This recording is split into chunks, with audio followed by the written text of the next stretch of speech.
नमस्कार. तर आज आपण पाहणार आहोत अतिशय साध्या सोप्या पद्धतीने शरीरासाठी अत्यंत पौष्टिक असलेले तिळगुळाचे लाडू. चला तर मग रेसिपीला सुरुवात करूया. तर बघू शकता मस्त असे तिळगुळाचे लाडू आपले तयार झालेले आहेत.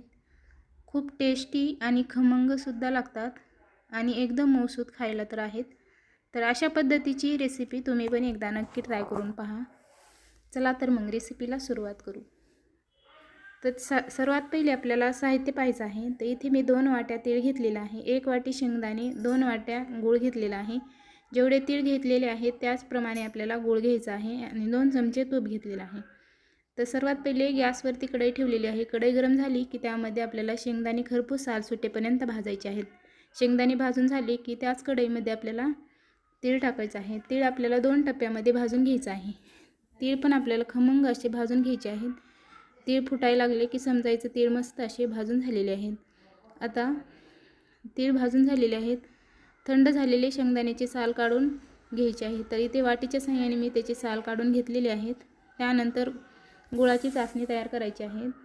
तर कढईमध्ये 1 चमचा तूप टाकून घेतलेला आहे. त्यानंतर 2 वाट्या गूळ टाकायचा आहे. गोडाचं प्रमाण तुम्ही तुमच्या आवडीप्रमाणे करू शकता. मस्त अशी चासणी तयार झालेली आहे. तयार झाली की नाही चेक करण्यासाठी वाटीमध्ये पाणी घेऊन आपल्याला त्याची जेलसारखी गोळी झाली की समजायचं मस्त अशी चासणी तयार झालेली आहे. त्यामध्ये आता आपल्याला तेल टाकून घ्यायचं आहे. तेल मस्त असं टाकून एकत्र मिक्स करून घ्यायचं आहे.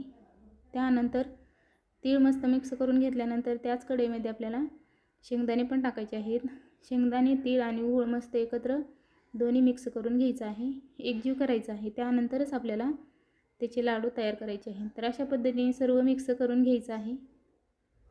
तर बघू शकता मस्त असं दोन्ही पण मिक्स करून झालेलं आहे. त्यानंतर थोडीशी वेलची पूड आपण त्यामध्ये टाकलेली आहे आणि मिक्स करून घेतलेलं आहे. तर अशा पद्धतीने ताटाला थोडंसं तूप लावून घेतलेलं आहे.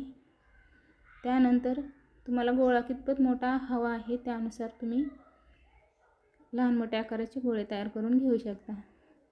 आणि हे गोळे आपल्याला गरमच पटपट बनवायचे आहेत.